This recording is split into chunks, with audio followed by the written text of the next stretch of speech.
하나님과의 친밀함으로 내용으로 우리 여러분과 함께 하나님의 말씀을 같이 나누도록 하겠습니다. 이번 수련회의 주제는 하나님과의 친밀감입니다. 성경에 보면 하나님과의 친밀감을 누렸던 사람, 대표적인 사람이 있습니다. 그 사람의 이름을 우리는 다윗이라고 말합니다. 하나님이 다윗에 대해서 이런 평가를 했었습니다. 내 마음에 합한 사람. 그만큼 하나님과의 친밀함을 누렸습니다. 다윗은 이런 이야기를 합니다. 파수꾼이 아침을 기다림보다 내가 여호와를 기다림이 더하다고.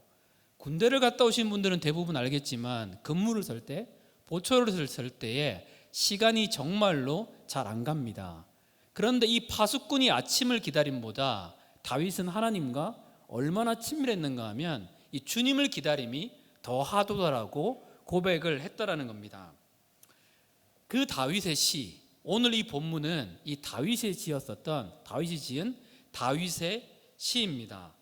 언제 기록되었는지 성경에서 나오지 않기 때문에 언제 기록됐는지는 모르겠지만 분명하게 다윗의 시라 기록됐기 때문에 우리는 다윗이 기록한 시로 알고 있습니다. 그런 하나님과의 친밀함을 누렸던 이 다윗이 오늘 본문에서 이렇게 말합니다. 시편 25편 2절 말씀입니다. 같이 한번 읽어볼까요? 자, 시작.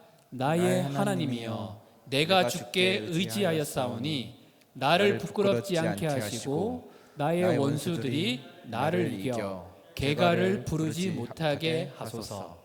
개가라는 말은 승리의 노래를 말하는 거죠. 다윗의 삶이 어땠는가 하면 환난 가운데 있습니다. 어려움이 있습니다. 그러니까 어떤 고백을 하는가 하면 나로 부끄럽지 않게 해주십시오. 부끄러움을 당할 수 있는 그러한 상황이라는 겁니다.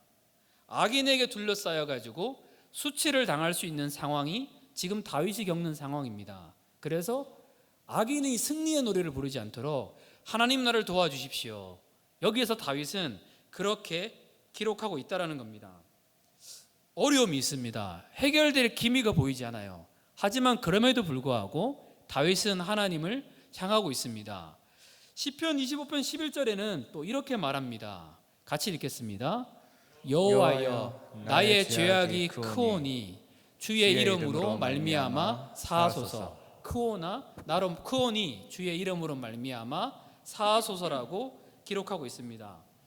내가 어떤 어려움이 있습니다. 관계가 안 풀리고 아니면 어떤 문제가 생겼을 때 힘듭니다. 그런데 이 부분에 대해서 내가 아무런 잘못이 없고 내가 당당합니다. 내가 삶을 너무나 열심히 살아가고 있고 부끄러움이 없는 삶을 살아간다라면 그래도 버틸 수 있는 힘이 있는데 돌아보니까 나도 동일하게 죄인이라는 겁니다. 이게 다윗의 삶을 힘들게 만듭니다. 나의 죄악이 크오니, 나를 불쌍히 여기소서. 이 기도가 다윗의 삶 가운데 나옵니다. 그래서 학자들 중에서는 이런 이야기를 합니다. 이 말씀은 다윗이 밧세바와 잘못된 관계를 맺고 난 다음에 쓰여진 시다, 이렇게 말하는 분도 있습니다. 다윗의 삶을 돌아봐도 하나님 마음에 합한 자 같지만 또 친밀한 삶을 사는 것 같지만 여전하게 내 안에도 죄가 있고 여전히 내 안에도 부족함이 있습니다. 내 안에 연약함과 부족함에 주목하기 시작하면 외로워지고 힘들고 아픕니다. 근데 그 다음에 들어가다 보면 주님 내가 외롭사오니, 이런 구절들이 계속적으로 나오게 되어 있습니다. 어렵습니다. 힘든 일들도 있습니다. 나도 바르게 살지 않는 것 같습니다. 그런데 이러한 것 가운데 소망의 길이 있을까요? 네, 있습니다. 다윗은 그것을 뭐라고 얘기하는가 하면 하나님을 경외하는 길이라고 말하고 있습니다. 시편 25편 12절부터 13절까지의 말씀입니다. 같이 읽겠습니다. 자, 시작. 여호와를 경외하는 자 누구냐? 그가 택할 길을 그에게 가르치시로다. 그의 영혼은 평안히 살고 그의 자손은 땅을 상속하리로다.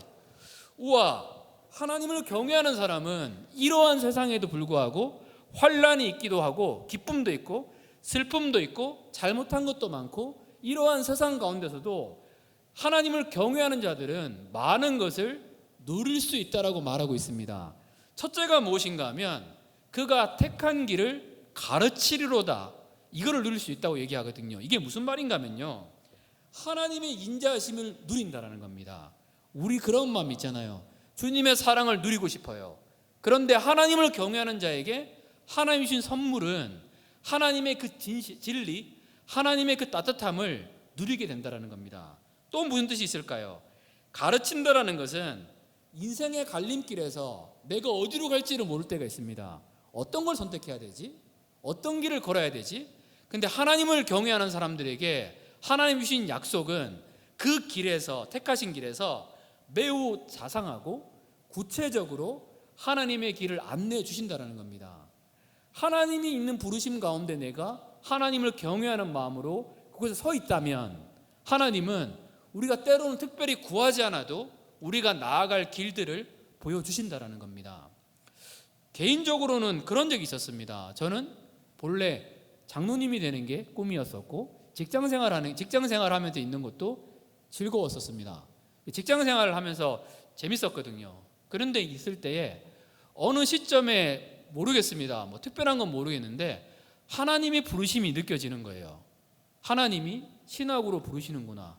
이걸 뭐라고 말할 수가 없는데 계속 부르심이 느껴집니다. 아니겠지 생각했는데 저희 그 당시 담임 목사님께서 부르셔가지고 신학할 생각 없느냐.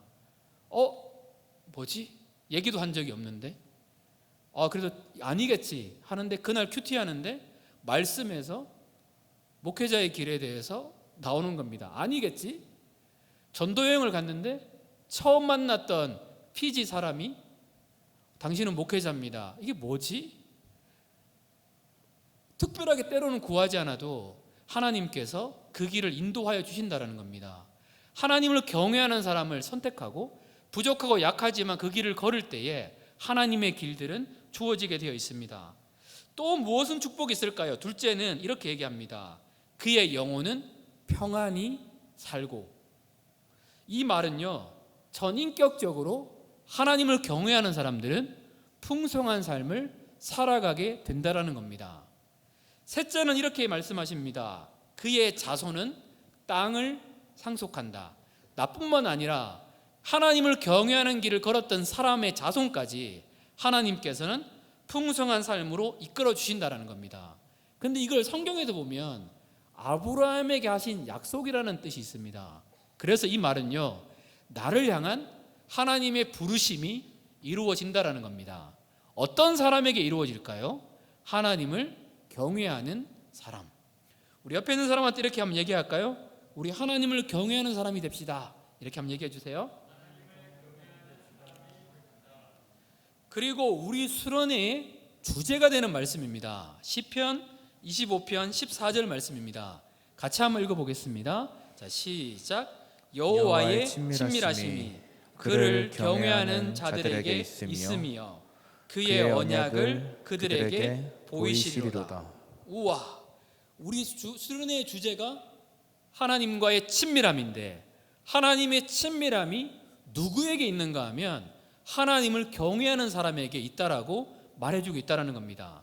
하나님을 경외함을 회복하면 우리가 누리는 게 하나님과의 친밀함인데 이걸 원어로 보면 하나님이 가족처럼 가까이 있어서 대화한다는 뜻이 있습니다. 마찬가지로 하나님의 그 함께하심, 하나님의 그 따뜻하심을 하나님을 경외할 때 누릴 수 있습니다. 또한 마지막으로 이렇게 얘기합니다. 그의 언약을 보여주신다. 여기서 그의 언약이라는 말은요, 하나님의 비밀스러운 것조차도 하나님이 우리에게 보여주신다는 겁니다. 누구에게? 하나님을 경외하는 사람에게. 하나님을 경외하는 사람들은요, 하나님과의 이 친밀함을 누릴 수 있더라고 오늘 성경에서는 말합니다. 택한 길을 가르쳐 주시고 평안히 살게 되고 자손이 땅을 상속하게 되고 하나님을 얻는 친밀한 교제를 얻을 수 있을 뿐만 아니라 그의 언약을 비밀을 보여주시는 삶을 살게 된다는 겁니다. 그러면 여기도 중요한 게 이겁니다. 하나님을 경외한다는 것은 무엇일까요?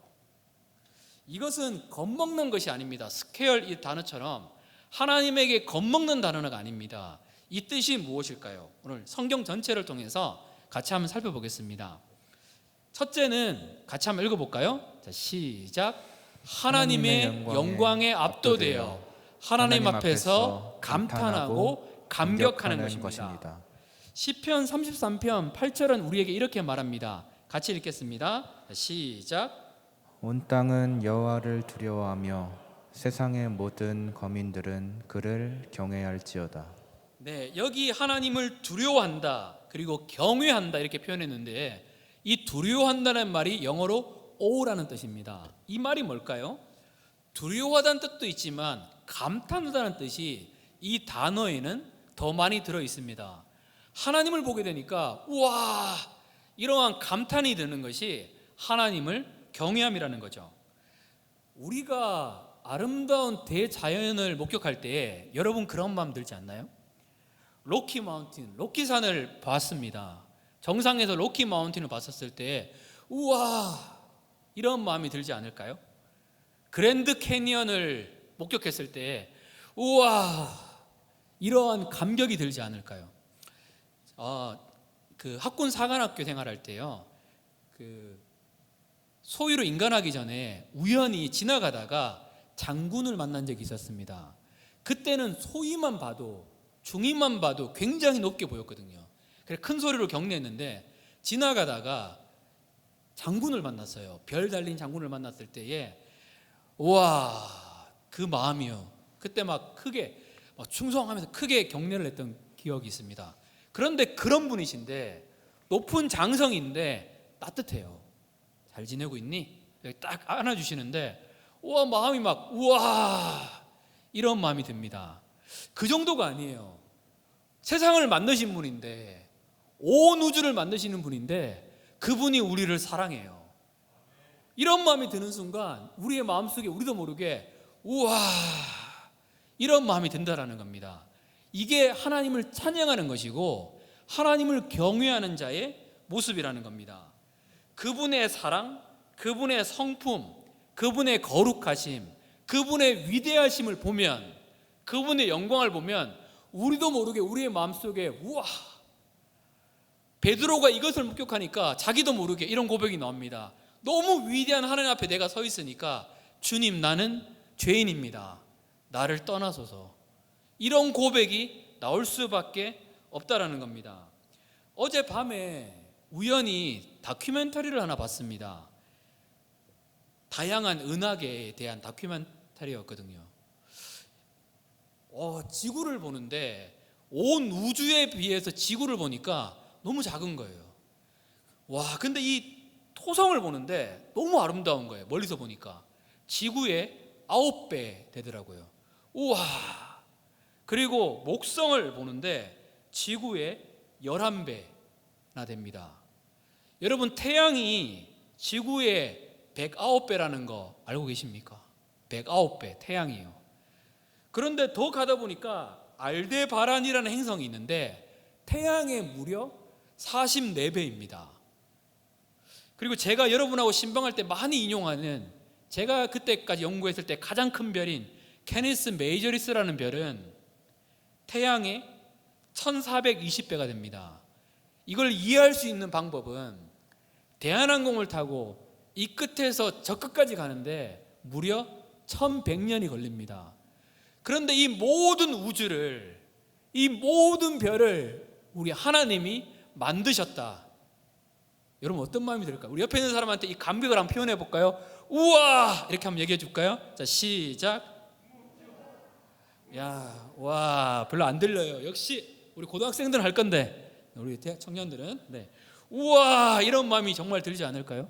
제가 정말로 많은 청년들한테 이런 말을 했거든요. 말은 안 되는 얘기지만 여러분이 온 우주를 창조한 하나님이다. 모든 별을 만드신 하나님이다. 그런데 이 지구라는 조그만 별에 있는 사람들이 하나님이 너를 욕하고 막 비난하고 하나님 어디 있냐고 내가 만들었는데 막 그렇게 하면 어떻게 하겠냐 물어봤을 때에 대부분의 청년들이 터뜨린다, 부서뜨린다, 지구 없애버리겠다 이거거든요. 어떤 분이 졸다가 모르겠는데요, 이분을 제외하고는 다, 거의 대부분 다 그렇게 얘기를 합니다. 그런데 우리 하나님은 온 우주를 창조했는데 도대체 우리를 얼마나 사랑했기에 인간의 몸을 입고 이 땅에 오셔서 우리를 위해 죽으셨을까요? 제가 아까 얘기했던 것처럼 장성인데 따뜻한 장성을 보면 존경하는 마음이 들잖아요. 이런 마음 자체를 뛰어넘는 거예요. 온 우주를 창조한 하나님이 나를 사랑하신다. 우리의 마음에 우와, 그분을 찬양하고 싶구나, 그분을 경배하고 싶구나, 이 마음이 들지 않을까요? 그래서 존 비비어라는 목사님은 이런 이야기를 합니다. 하나님과의 친밀한 관계를 맺어야 할 때 인간이 가져야 될 기본적인 예의가 있는데, 그 예의는 하나님을 창조주로 존중해 드리는 것이다. 여러분은 하나님을 창조주로, 나를 만드신 분으로 존중해 드리고 있는 걸까요? 온 우주를 창조하신 그분을 창조주로 존중해 드리는 것을 성경에서는 하나님을 경외하는 것이라고 말해주고 있습니다. 그러면 이 하나님을 창조주로 존중해 드리는 구체적인 행위가 무엇일까요? 그것은 바로 예배입니다. 예배라는 단어가 신약 성경에 프로스쿠네오라는 단어로 표현을 했습니다.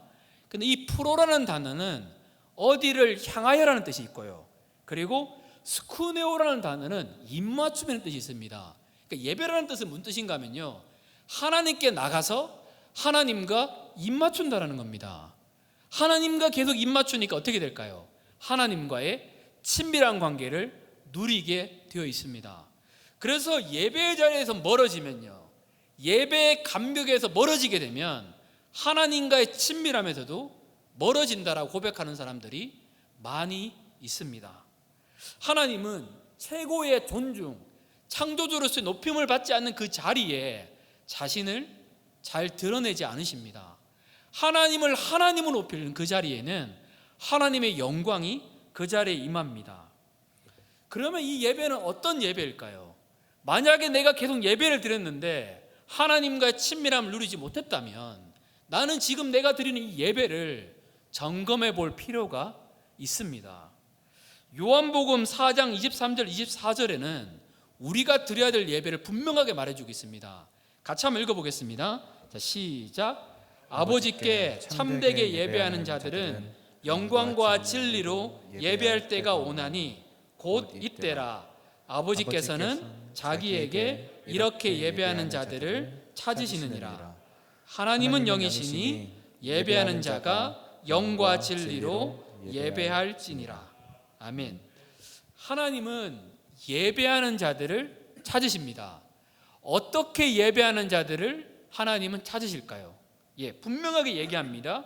영과 진리로 예배하는 자들을 하나님은 찾으신다.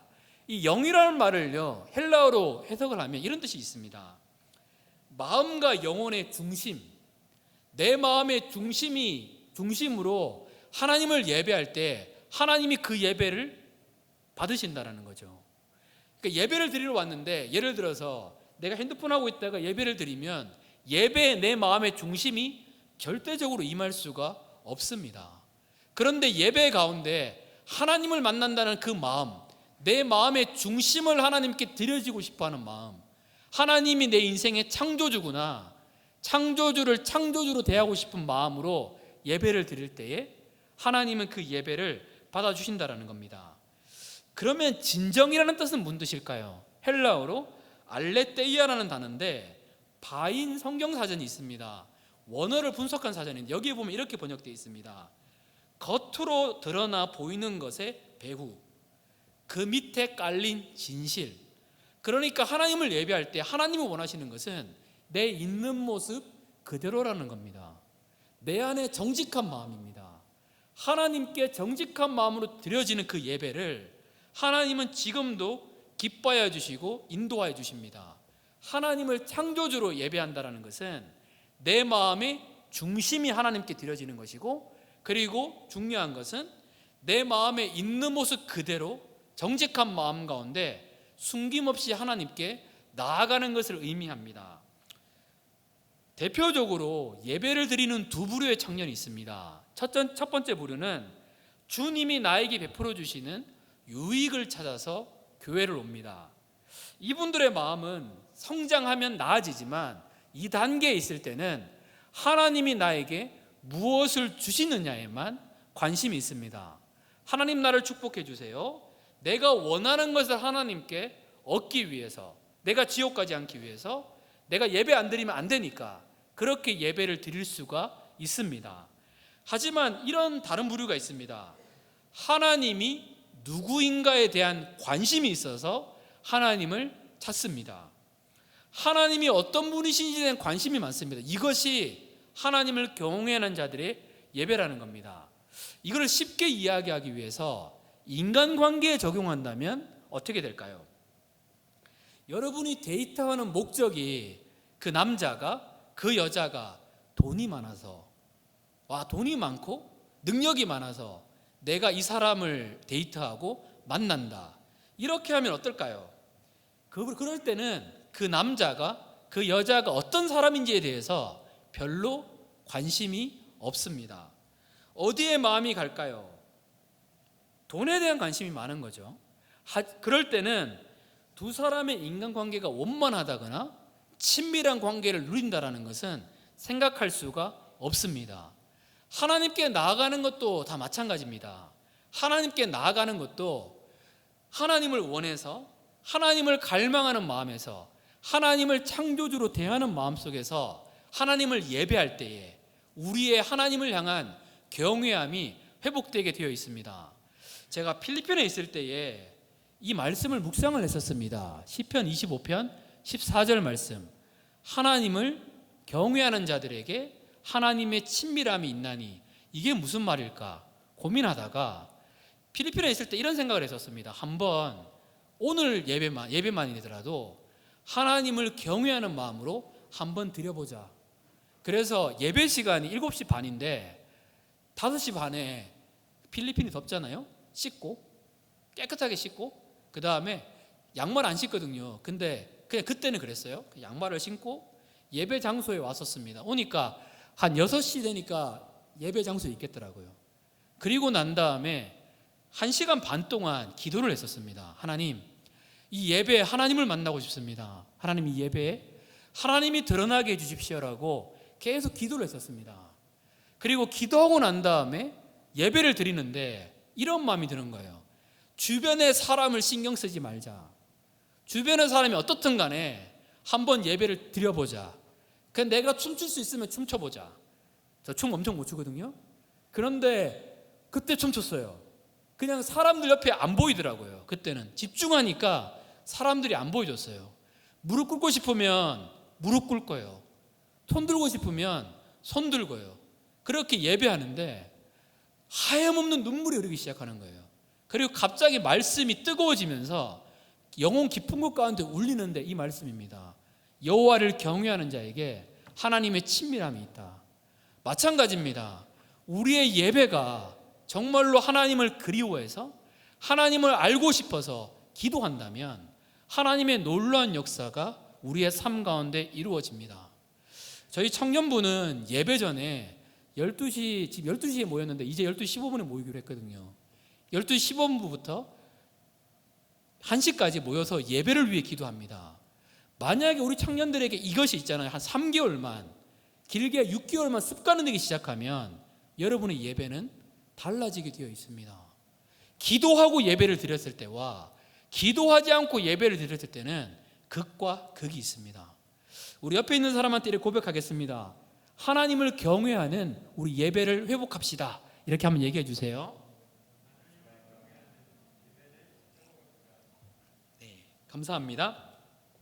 둘째는 하나님을 경외한다는 것은 이런 뜻이 있습니다. 같이 한번 읽어볼까요? 시작. 하나님을 경외한다는 것은 하나님이 사랑하시는 것을 사랑하고 하나님이 미워하시는 것을 미워하는 것입니다. 네, 하나님을 경외한다는 것은 하나님이 사랑하시는 것을 내가 사랑하고 하나님이 미워하시는 것을 미워하는 것을 하나님을 경외하는 것이라고 성경은 말합니다. 하나님이 중요한 것은 내가 중요해요. 하나님이 사소하다고 말하는 것은 나도 사소해지는 겁니다. 가치관이 같아지는 거죠. 사도행전 13장 22절 말씀은 우리에게 이렇게 말합니다. 패하시고 다윗을 왕으로 세우시고 증언하여 이르시되 내가 이새의 아들 다윗을 만나니 내 마음에 맞는 사람이라 내 뜻을 다 이루리라 하시더라. 하나님의 마음에 합한 사람이라는 뜻은 무엇일까요? 하나님의 뜻을 다 이루어 드리는 사람입니다. 이것이 하나님 마음에 합한 사람인 거거든요. 다른 말로 하면 사랑하면 닮는 것처럼 하나님의 말씀에 내가 순종하는 것을 말해준다라는 겁니다. 존 비비어 목사님은 이런 이야기를 합니다. 같이 읽겠습니다. 자, 시작. 하나님과의 친밀함의 핵심에는 그들의 마음 중심으로부터 나오는 하나님께 대한 순종이 자리 잡고 있다. 하나님과의 친밀함의 핵심에는 무엇이 자리 잡고 있을까요? 마음 중심으로부터 나오는 하나님께 대한 순종이 자리 잡고 있다라고 말해주고 있습니다. 하나님과 친밀해지려면 하나님을 느끼고 하나님을 만져보고 하나님을 경험해야 되는데 우리 하나님은 보이지 않습니다. 우리가 하나님을 경험하려고 그러면 우리 인간의 힘과 인간의 능력으로 부족합니다. 그러면 어떻게 하나님을 경험할 수 있을까요? 하나님은 보이지 않으시지만 무한하십니다. 우리를 사랑합니다. 그래서 하나님이 누구신지에 대해서 우리에게 계시로, 우리에게 깨달음으로 말씀하신 것들이 있습니다. 그것이 성경입니다. 그러니까 성경을 보면 하나님의 그 성품이 드러나 있습니다. 그러면 무엇일까요? 내가 보이지 않는 하나님이 하나님 말씀을 통해서 하나님이 누구신지를 말씀했으면 내가 이 말씀에 순종을 합니다. 그러면 하나님이 누구신지를 점점 알아가게 되는 거죠. 그래서 우리에게 하나님과의 친밀함을 누리게 하기 위해서 우리에게 말씀하시는 길은 하나님 말씀에 순종하는 겁니다. 이 말씀에 순종하다 보면 평안함이 있습니다. 하나님 말씀에 순종하다 보면 하나님과의 친밀함이 무엇인지를 압니다. 제가 예전에 가르쳤던 청년이 이런 얘기를 하더라고요. 하나님과의 친밀함을 누리고 싶어요. 하나님과 함께 하심을 누리고 싶어요. 그리고 본인에게 하나님 주신 마음이 전도하라는 거였었어요. 근데 전도하는데 우는 거예요. 하나님 말씀에 순종하니까 하나님 마음이 느껴지거든요. 하나님이 잃어버린 영혼을 그렇게 사랑하시는구나. 마찬가지입니다. 말씀에 순종하면 하나님과의 친밀함을 누리게 되어 있습니다. 하나님을 경외하는 사람들은요, 하나님의 말씀 앞에 떨게 되어 있습니다. 하나님 말씀이 내 인생에서 가장 소중한 것이 됩니다. 그래서 투덜투덜 하다가도 안 할 건데요 하다가도 가만히 돌아보면 하나님 말씀에 순종해 있습니다. 안 해요 했는데 보면 결국에는 순종함의 길 가운데 가게 되어 있습니다. 그것이 하나님을 경외하는 사람들의 그러한 태도입니다. 그리고 이것이 더해지면 나중에는 이유가 없어도 상관없습니다. 그냥 하나님 말씀하는 게 좋아요. 왜냐하면 그것이 나를 진짜 행복하게 한다는 걸 알거든요. 그래서 그분의 말씀에 순종하고 싶어서 즐거이 순종하는 길로 나아가게 되어 있습니다. 말씀에는 그러한 능력이 있습니다. 하나님과의 가치관이 점점 같아져요. 사랑하면 닮게 되어 있거든요. 하나님을 사랑하게 되고 하나님을 경외하면 그분의 가치관이 내게 제일 중요하니까 그분의 말씀에 순종합니다. 우리 사랑하는 청년들에게 하나님 말씀은 어떤가요? 여러분의 삶 속에 하나님 말씀은 정말로 중요한 권위인가요? 정말로 중요한 가치가 있는 걸까요? 아니면 여러분의 삶 속에 하나님 말씀은 천대받고 있나요? 하나님 말씀은 무시받고 있나요? 아니, 이 말씀에 순종할 테니까 유익이 있어야죠. 유익을 주세요. 축복을 주세요. 축복을 주시기 때문에 하나님 말씀에 순종하는 걸까요? 아니면 그냥 하나님이 좋아서 때로는 이유 없이 하나님을 신뢰하기 때문에 하나님 말씀을 신뢰하는 걸까요? 아프리카에서 사역을 하는 한 선교사님 가족이 있었습니다. 어느 날 어린 아들이 뒤뜰에서 놀고 있습니다. 아프리카예요. 한국 아닙니다. 아프리카에서 놀고 있는데 아버지가 갑자기 다급한 소리로 이 아이에게 이렇게 말합니다. 얘야 엎드려. 얘야 엎드려. 이렇게 얘기합니다. 아이는 그 말에 대꾸도 않고 바로 엎드립니다. 그리고 아버지가 이렇게 얘기합니다. 자, 이제 내게 기어와. 고개 들지 말고 내게 기어와. 얘기하니까 이 아이가 네 하고 엎드려서 기어옵니다. 아빠한테. 그리고 뛰어와서 아빠한테 아빠 하고 이렇게 안깁니다. 그리고 반대편을 보니까 독사가 나뭇가지에 매달려 있습니다. 아버지를 신뢰하니까 이해 안 돼요. 그래도 순종합니다. 그런데 만약에 이 아버지와 아들의 관계가 이런 게 없는 관계예요. 이런 신뢰가 없는 관계예요. 엎드려! 이렇게 하는 순간 어떻게 됐을까요? 이 아이는 하늘나라 갔을 거예요, 아마. 하나님과의 관계는 이런 겁니다. 하나님을 사랑하게 되면 그분께 순종하는 것이 점점 좋아집니다. 내 하나님이 내가 정말로 싫어하거나 정말로 말도 안 되는 것을 시킬 리가 없다는 걸 알거든요. 이게 내게 유익되는 거구나. 어떻게든 순종하고 싶습니다. 무엇을 순종할 수 있을까? 이거를 기도하면서 고민을 해봤는데 자꾸 이런 마음이 드는 거예요. 하나님이 우리에게 진짜 원하시는 것은 하나님이 우리의 소리를 듣기를 원하시는구나. 하나님이 우리의 기도의 소리를 듣기를 원하시는구나. 이런 마음이 듭니다. 저희가 수련회를 준비하면서 월요일부터 목요일까지 30분씩은 꼭 기도했었습니다. 30분씩은 수련회를 위해서 꼭 기도했는데 10명 이상이 들어올 때도 있고 제일 많이 들어온 게 18명, 19명이 들어왔어서 저 개인적으로 되게 감동이 됐어요. 근데 기도하기 시작하니까 마음이 굉장히 뜨거워집니다. 알 수 없는 하나님의 은혜가 있거든요. 우리가 절대적으로 순종해야 될 것은 하나님과의 교제입니다. 이건 수련회 끝나고 난 다음에 계속 할 거예요. 줌을 끄고 들어와도 되고 뭐 상관없습니다. 하지만 내 인생의 마지노선 기도만큼은 내가 포기하지 않겠다. 이 순종을 6개월 이상 이어가시면 하나님과의 뜨거운 교제가 이어집니다. 하나님과의 그러한 만남이 이어지게 되어 있습니다. 또 무엇일까요? 하나님이 우리에게 원하시는 것은 아름다운 공동체거든요. 우리가 서로 사랑하면 세상이 우리가 주님의 제자인 것을 알게 되어 있습니다. 우리 사랑하는 청년들, 우리 이번에 수련회 하면서 3일을 부분 참석도 있지만 3일을 가까이서 서로를 볼 수 있습니다. 몰랐는데 같이 자다 보니까 저런 잠버릇이 있구나. 뭐 다양한 부분들을 이렇게 볼 수가 있어요. 그런데 이렇게 하면서 있잖아요.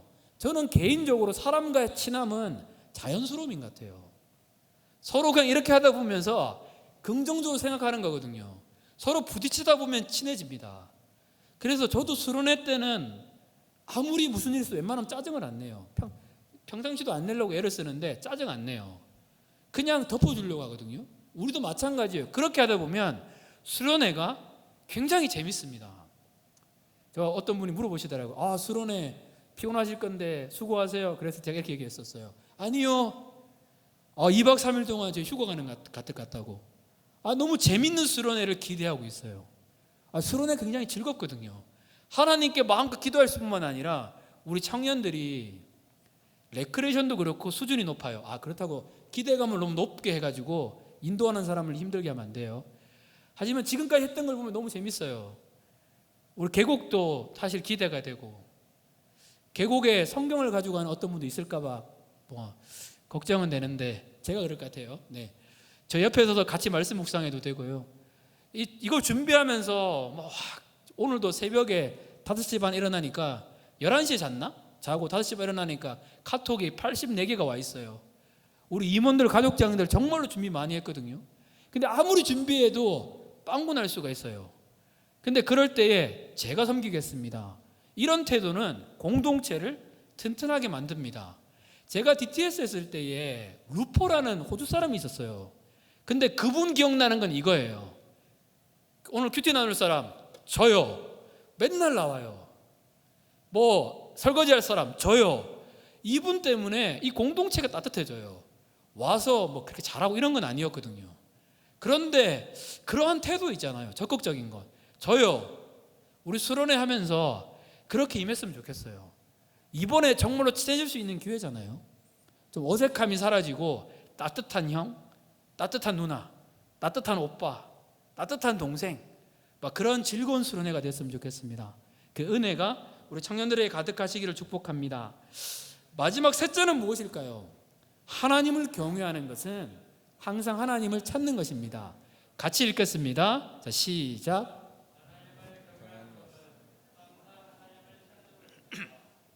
시편 34편 9절 10절 말씀입니다. 너희 성도들아 여호와를 경외하라. 그를 경외하는 자에게는 부족함이 없도다. 젊은 사자는 궁핍하여 줄일지라도 여호와를 찾는 자는 모든 좋은 것에 부족함이 없으리로다. 아멘. 시편의 구조를 고대 시대 때 시편의 구조를 이해하면 좋은데요, 반복해서 말을 잘 사용하지 않습니다. 잘 보십시오. 말씀 다시 한번 띄워볼까요?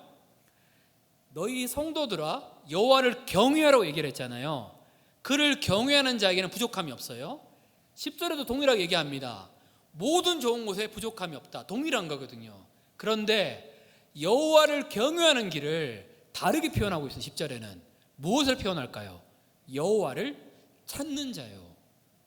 여호와를 찾는 자, 항상 여호와를 찾는 자가 여호와를 경외하는 것이라고 성경에서는 우리에게 말해주고 있습니다. 하나님을 찾는 거예요. 여호와를 경외하는 것은요, 목마름을 가지고 하나님을 찾는 것입니다. 그래서 잠언서는 우리에게 이렇게 말합니다. 잠언 2장 4절부터 5절까지의 말씀입니다. 같이 한번 볼까요? 그 다음 말씀 잠언 2장 4절부터 5절입니다. 같이 읽겠습니다. 자, 시작. 은을 구하는 것 같이 그것을 구하며 감추인 보배를 찾는 것 같이 그것을 찾으면 여호와 경외하기를 깨달으며 하나님을 알게 되리니.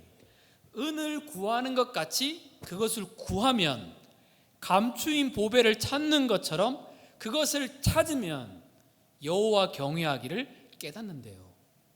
하나님을 알게 된대요. 하나님이 여호와를 경외하는 자에게 친밀함도 주시고 수많은 축복을 약속하셨는데, 이 여호와를 경외하는 길이 은을 구하는 것처럼 여호와를 찾으면 그 당시의 은은 무엇보다 귀한 거거든요. 하나님을 그러한 마음으로 대하며 하나님을 찾으면, 주님께 내가 그만큼 목마르면 하나님이 뭐라고 약속하시는 걸까요? 하나님을 경외하는 것을 깨닫게 된다라고 말씀해주고 있다는 겁니다. 목마르지 않으면요 하나님을 찾지 않아요. 잠언서에 보면 이런 말씀이 있어요. 배부른 자는 꿀이라도 싫어하고 줄인 자에게는 쓴 것이라도 달다. 배부르면 꿀도 싫어합니다. 내 마음이 목마르지 않으면 하나님을 향한 마음이 별로 없어요.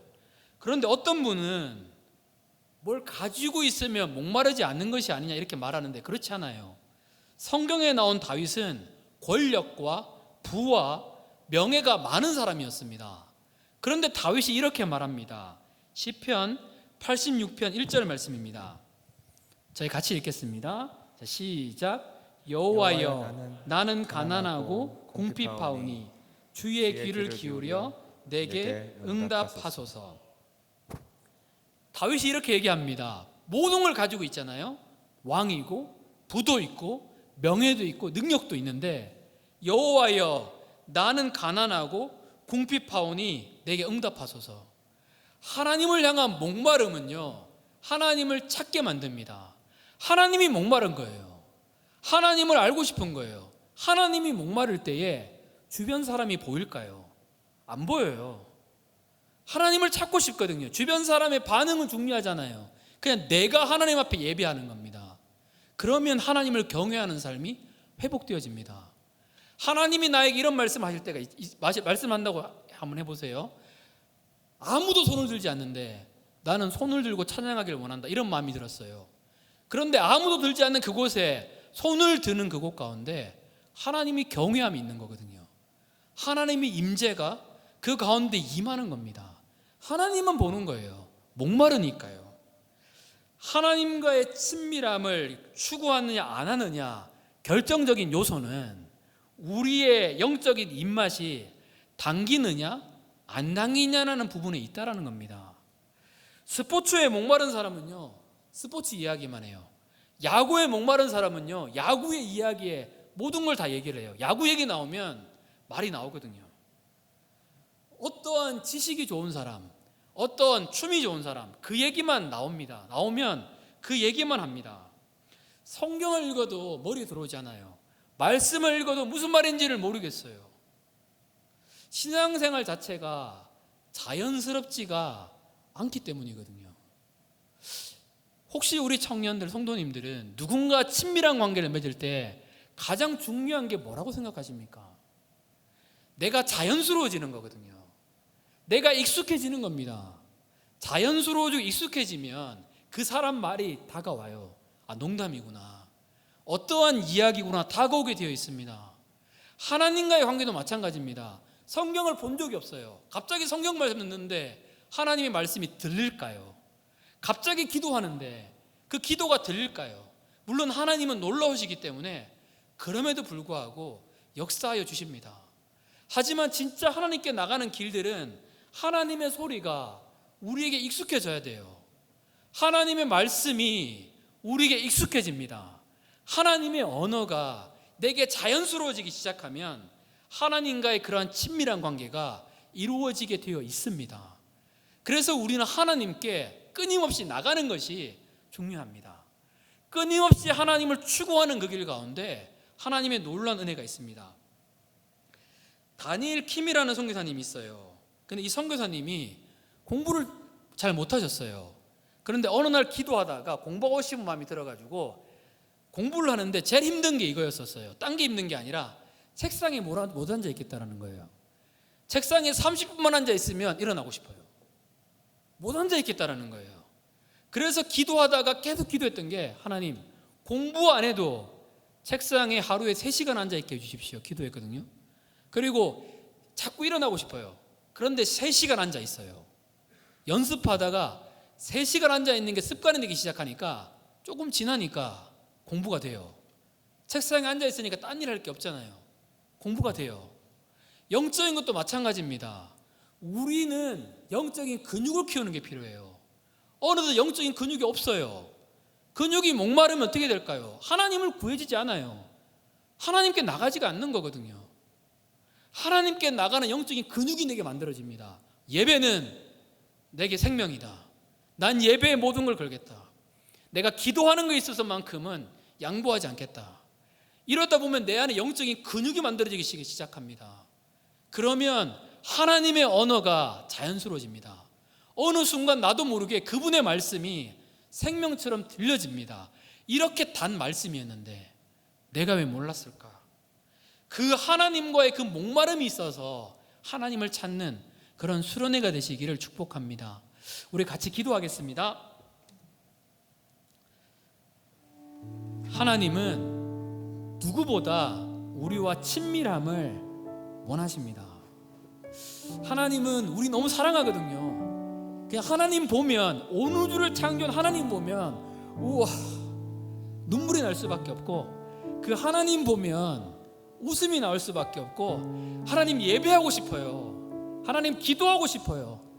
하나님 뜻대로 순종하고 싶어요. 그렇게 될 수밖에 없습니다. 하나님은 지겨운 분도 아니고 하나님은 억지로 뭘 시키는 분도 아닙니다. 하나님을 알면 행복하거든요. 하나님을 아는 사람들은 사자와 같이 용맹하여 빛을 발했습니다.